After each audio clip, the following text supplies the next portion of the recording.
ಹೊಸ ಬೆಳಕೊಂದು ಹೊಸಿಲಿಗೆ ಬಂದು ಬೆಳಗಿದೆ ಮನೆಯ ಮನಗಳಿಗಿಂದು.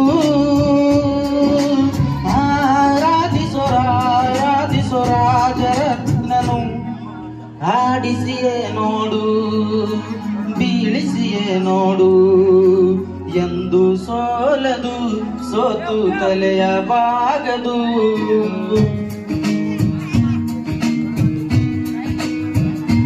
ಬೊಂಬೆ ಹೇಳುತ್ತೈತೆ ಮತ್ತೆ ಹೇಳುತ್ತೈತೆ ನೀನೇ ರಾಜಕುಮಾರ